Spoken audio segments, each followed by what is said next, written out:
All right, guys, thanks for joining us on the Elation Podcast today. We're with Olivia Peck. How are you? I'm doing well. How are you doing? Good. Nice to meet you. Nice to meet you too. I'm excited. Awesome. Yeah, today we're going to talk about women in film is going to be our title today. I'm excited about that. Yes, that's awesome. It's because it's a growing trend right now. Yes, absolutely. A lot of new female directors and big things happening. Yeah, it's very exciting, definitely. That's awesome. Well, where are you from? I'm originally from northern Michigan, in this town. The town is called Traverse City, Michigan. And I wasn't going to talk about this, but there's actually a book that's set in my hometown. Okay. It's called Tom Lake. So if you're a reader, it's by Ann Patchett, and it's set in my hometown. And That's it's cool. A great book, so That's awesome. I highly recommend it. What's it about, the book? It's about this woman who actually was a former actress, and then she moves to Traverse City, my hometown, and lives on a cherry farm. Okay. And we're really known for cherries. For cherries. Up there. It's the cherry capital of the world. Wow. So, yeah. Well, you got to be known for something, right? Yes, and cherries are big. Yeah. That's awesome. That's awesome. Well, what brought you down here to New Orleans? Well, I kind of ended up down here in a really roundabout way. I graduated from University of Michigan for music education, and then I moved to Las Vegas. I taught music out there in a school, and then I moved to Baton Rouge and was working in Louisiana, teaching in the schools. And then I was auditioning for stuff in New Orleans and finally landed a gig that was a month long. It was called the Polar Express Train Ride. Yeah, it was called the Polar Express Train Ride. And I worked on that project and just stayed. I love New Orleans. I always said that moving to New Orleans was like seeing in color for the first time. I love that. So I had to stay. I loved it, and I loved the people of New Orleans, the creatives, Right. and I just had to be here. That's awesome. You soaked up all the good energy, it seems like. Thanks. Thanks. I love it. I think it's just a great place, and everyone should visit. Everyone should check it out. Very colorful. It's very different than anywhere else. Yes. I couldn't figure out like what it reminded me of when I visited here. And I was thinking Europe or Brooklyn. It's just its own thing. Yeah, there really is. I mean, I think New York, New Orleans, and San Francisco have some of the same vibes, I think. Yes. You know, but other than that, I mean, you got to go to Europe and, you know, London. There's parts of London that remind me of it, but it's pretty unique. It is. Yeah, and the people are great here. Yes, Yeah. I love the people. Yeah, I'm born and raised, and I moved away from here 2 or 3 different times, but I always had to come back. It just, you know, never left. Yeah. You know? Yeah. People say it puts a spell on you or something. Yeah, absolutely. We have voodoo. Yeah. We have voodoo. So we have voodoo. maybe. Yeah, That's what it is. absolutely. Well, so you said you taught music. What type of music did you teach? So I was always a vocalist from the jump. Like singing was my thing, always singing. Taking voice lessons, choir, and then when I went to school, I did opera and then a little musical theater, but mostly classical singing.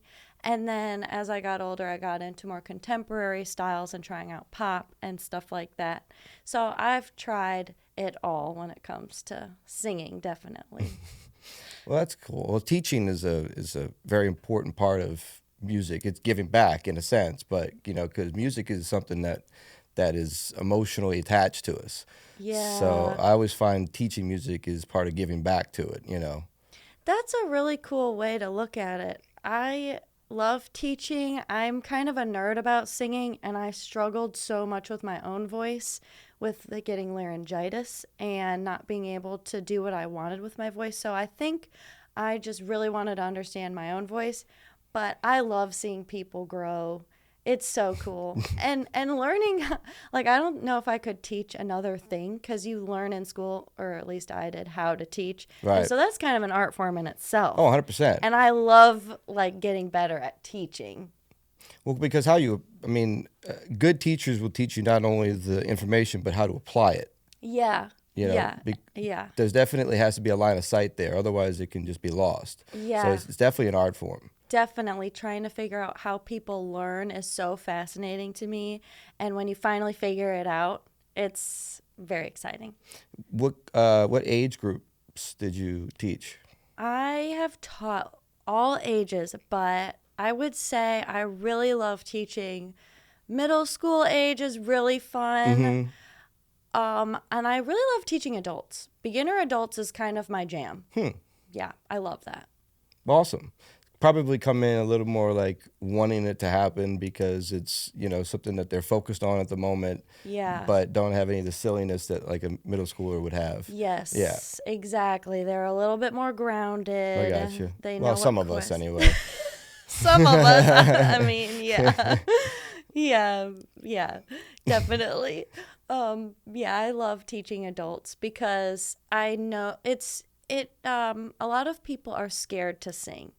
And that's really just so inspiring to me. We were talking earlier, some people are scared to talk.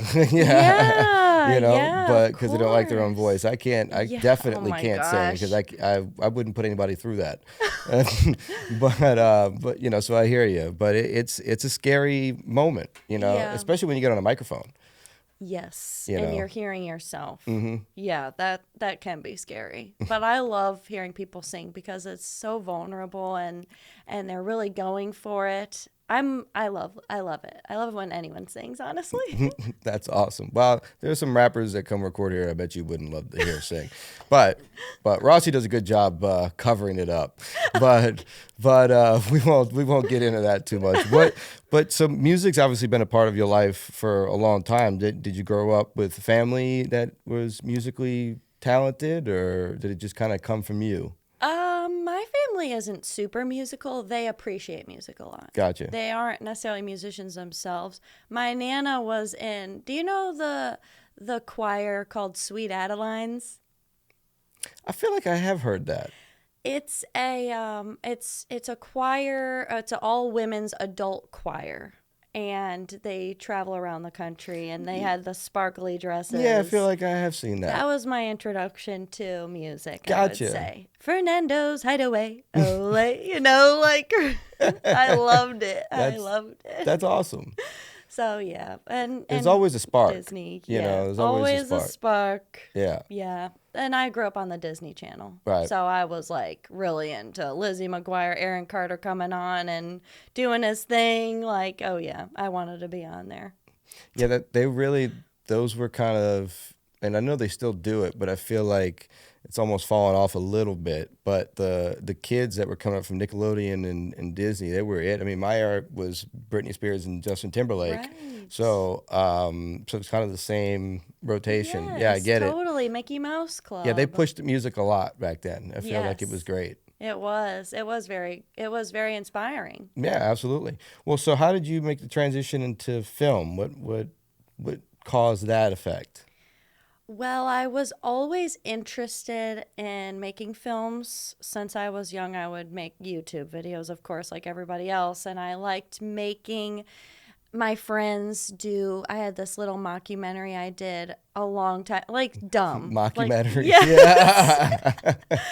Yes, and I filmed it on my laptop. We were carrying my laptop around and like filming each other. So that was the seed. And then when I started acting, I was like, oh, this is way harder than I thought. And I loved the challenge. And Jim Gleason, I took one of his classes and I started studying with Lance Nichols and Adam Stevenson. And they taught me how it works Gotcha. down here and how to audition. And it was so much fun. I just fell in love with it and started wanting to make my own stuff, and I love doing funny things, so I just wanted to find that somewhere. Well, the great thing about being a creative nowadays is you're not stuck in one hole. Like Right. you can truly be anything you want from Yeah. top to bottom and full spectrum. Yeah, And it definitely gives you a lot of tools. definitely. What were so you say your peers helped you a lot here. That's good to hear Yes. because, creatives need that help from Yeah. people who've done it before and all that. Yes.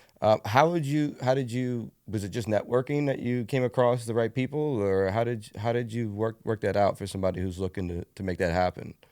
Yeah, when I was in Baton Rouge, I would go to the Novak meetups they had there, and then I just love, like, that was my social thing, was going to film stuff, meeting people. For me, it was more of a social thing, and it became also networking. Right.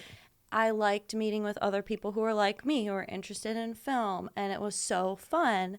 And But if then, you liked it, it was organic, so it was easy for right. people to read the right Yes. energy, and you became friends with a lot of people. So Yes. networking, absolutely, it's all Yeah. about relationships. It is, and making friends on set too. The first show I did, Home Remedy, it's this web series. I laugh because it was a while ago, but it's still up. It's on Amazon Prime, and I was on the last episode. I wasn't even sure if I would remember my lines, like, but all those people I'm still in touch with. And when I did Polar Express, all of the theater people I met through there, a lot of them do film too. So we just crisscross paths all the time. My friend Betsy, who I met on Polar Express, she just took my headshots like 3 days ago. So it's really just, yeah, friendships you Good make. circle of friends in Yeah. business. Yeah. Yeah. Yeah, that's awesome. Yeah, film and music, it does that. You really, especially when you work in it every day, you end up, they say don't have friends in business, but it's impossible as a creative because you It work, is. that's all you do. So you have to work with other creatives and that's all you have friends with, that's all you talk about. Yeah. So it ends up being your full circle of friends and business. Yes. Yeah, it's kind of crazy. Yeah. It's kind of crazy. But I feel like it's good because number one, it keeps your head constantly changing and thinking about business. But also, if you're friends with the people you're doing business with, it becomes fun, and every day is not a job. Yeah, truly. It never feels like a job on set with your Right. friends. No. It can be awkward sometimes. Like, if you're trying to figure out a downside, sometimes it is, but it's mostly fun. Yeah. Well, and I always thought that the outtakes and the takes in between are always the best parts. Yeah, Like that, actually, I yeah. think they should just do, like, every movie should just put out a remix of just only outtakes. Oh my gosh, I know. I love it. It's so funny you say that because the best take we have from the film that I made was a practice shot. Right. And we used it in the movie, and I had to kind of like cut around some things because it was the practice take, Right. but it was the best because it was so organic. Everybody was just trying it out, Right. and No it one's was so overthinking fun. it. Yeah. So Yes, yeah. Yeah. exactly. And that's how it happens. Yeah. Well, recently I know we've just gotten over a strike. So Yeah. how did that affect you? Because I know it affected a lot of people. Yeah, it sure did. It was weird. It was definitely a lot more time on my hands. I started reading a lot more and getting back into reading, and that was a real joy. So that was a silver lining. Right. Another silver lining was a lot of my friends who didn't have time before Right. were starting their own projects and doing those things that they wanted to do a while ago. So like now we have the time, let's all get together and shoot this short. Right. So that was cool. And of course, it did hit me like, man, I'm not getting as many auditions. I have this downtime. It was hard. I will say it did affect me in a way that definitely gave me the blues a little bit. Right. And it made me really appreciate our industry a Right. lot and made me really miss it because sometimes you get burnt out, and it made me realize, wow, no, I picked the right things to be involved with because I miss it. I really miss it. Well, I feel like it's funny how things that can be a negative thing end up being a semi-positive thing. I mean, I feel like COVID, even though it was very negative, I feel like it reminded a lot of us how important family is, Oh, and yeah. and how important enjoying that time and actually spending time with family was. Yeah. And so, for me, it definitely did. But so, you got to take the positive out of it. So it's Yes. good. I mean, and creatives are always great with that. They can look at You can something, spin it. they can spin it and sell it to themselves in any way. Yes. Truly, yes. So, but that's good. What did you said you made some films during the strike. What was the most fun one that you did? Well, I did this film with some friends in Lafayette by Aaron Broussard, Donnie Broussard, and his wife Erin have this company called Mallow Entertainment. And it might have been just before the strike, but it was cool because we did have time to do a viewing of it and everything, a private viewing. And it was called Spooky Crew. And it's this funny kind of Scooby-Doo, but live action, funny, spooky short. You kind of look like the girl from Scooby-Doo, actually. Oh, thanks. Yes. Yeah. Scooby-Doo is so Yeah, fun. not the one, Not Velma. Yeah, not Thelma. What was her name? Daphne. Daphne. I That's got right. you. Yeah. All right. Yeah. Perfect.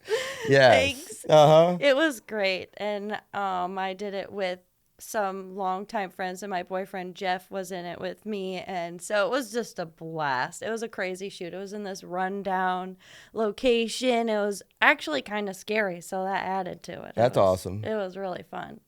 That's Yeah, awesome. that was a good one. And there was another one too that we did, and I don't know how much I can say, but it was a zombie thing. Uh-huh. And so I'm really excited to see that. Awesome. By When's it coming out?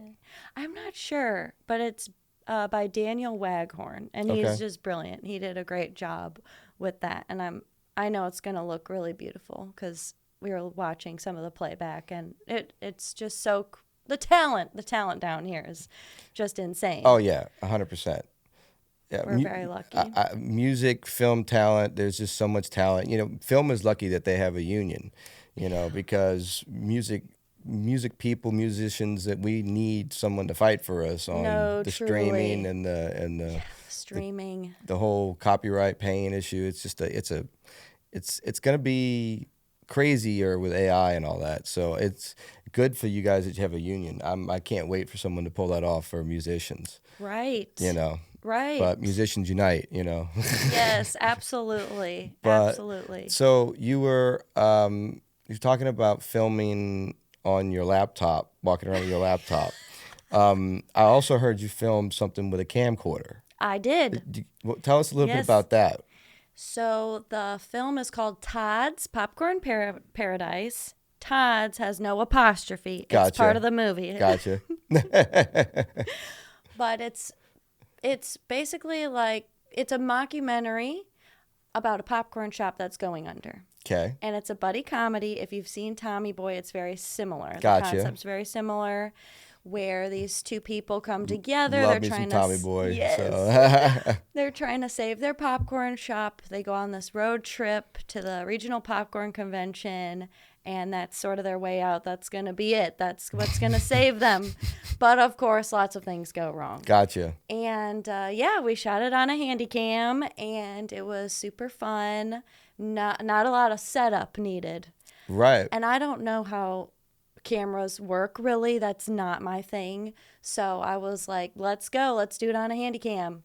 And fortunately, too, that's definitely my style of humor as well. So I used it to our advantage. But I'm lucky because, as I said, the talent down here is insane. And my friends are really funny, so they really pulled it off. Oh, awesome. Well, it sounds like a good, fun film to watch. It was fun to make. Yeah. So I hope people enjoy it, and I think they will because everybody loves a good mockumentary. Right, absolutely. Especially about popcorn. Yes. You know, but that's awesome. You know, being creative is like with the things you have around you, instead of worrying about spending money on the best things in the world. Yeah. is sometimes more fun and more authentic than anything else you can do. So I totally agree. yeah, I think that's great. So, and that actually, it's so different, people will probably look at it as extremely creative. I mean, because, you know, and you're right, you don't have to have everything perfect on a camcorder because it doesn't catch as much light. It doesn't do the same things that a really, really good camera will do to make you notice all the imperfections. It's so true. It's so true. And sometimes the imperfections, the zoom, the how it doesn't focus as quickly, It really adds to the whole vibe. Absolutely. Very Well, nostalgic. Blair Witch Project, the only reason that was scary was because it was shot like that. If it was Right. shot otherwise, it would have been like, what, this tree stick thing is what you're scared of? Yes. Yeah, like, So true. but because Yeah. it was that intimate moment and those things, it made Yeah. it really scary. Yes, it felt like it was really like you were really watching your friends' footage. Right. Yeah, 100%. Well, that's awesome. So I understand you are doing something with coffee and books, Yes. and tell me a little bit about that because it sounds Yes. like a good place. Thank you. Yes, it's something that during the strike came up. As I said, I was getting back into reading a lot. And I started this business called Books and Coffee, and I'm curating a collection of books, and I sell them online, and soon I'll be taking it on the road and doing little pop-ups where people can come and check out my collection. But it's really secretly a way for me to be just around books Got you. and share my love of books. So collect books, meaning that you're purchasing random books and then putting them up for sale. Is that what it is? Yeah. Okay. So I'm basically it's secondhand books. It's a thrifty endeavor for sure. Right. Yeah. Yeah. But It's been your very fun. personal selection of secondhand books. Yes, I'm going through and I'm finding diamonds in the rough, unusual books, old books, classics. Stuff you've read and haven't read, or Yeah, mostly haven't read because there's just so much. there's out so there. much out there. There's Yeah. so much. I know. Unless you're one of those speed readers. Yeah, exactly. Which I have to recommend the Libby app. If anybody Okay. is unfamiliar, it's the library app. So you can go on, put your library information in, and rent those books Gotcha. to your device. You can listen to them. They have audiobooks. I listen to them on 2 times speed because Gotcha. I have ADD, so I need it to be quick. Right. Okay. Don't lose me. So I'll listen to That's funny. them. Yeah, I love listening to audiobooks a lot.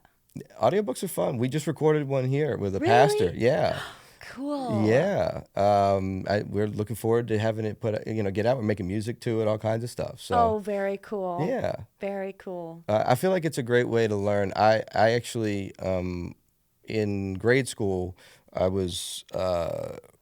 they established that I had a learning disability.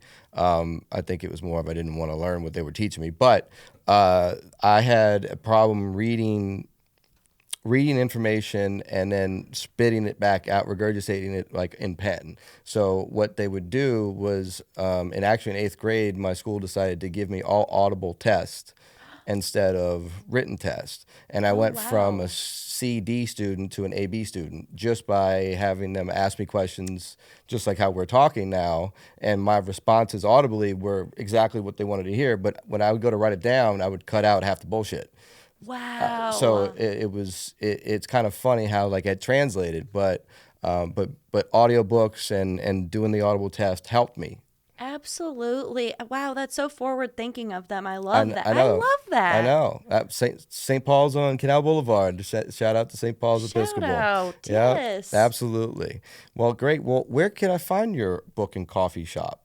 So my website has all of my endeavors on there. It's got my books. You can buy them right on my website, oliviapeck.com.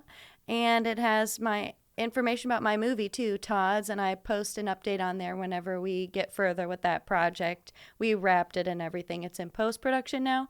So yeah, everything about me is just right on my website. I got you. Awesome.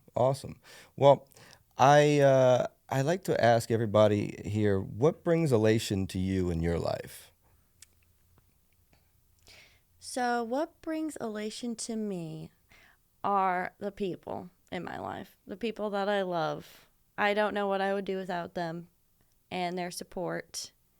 And I was thinking about it recently, and I also couldn't do without art, and specifically the way that art brings us hope.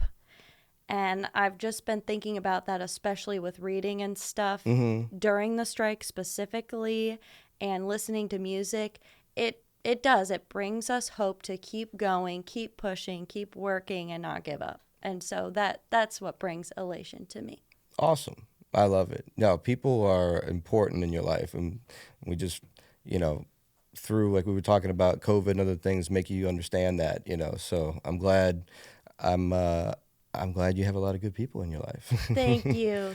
I'm very blessed. I'm very lucky. Great. Well, can you give us your socials? I know you give us your website, but can you give us your socials so people can find you on Instagram or Facebook? Sure. So on Instagram, I'm Olivia____Peck.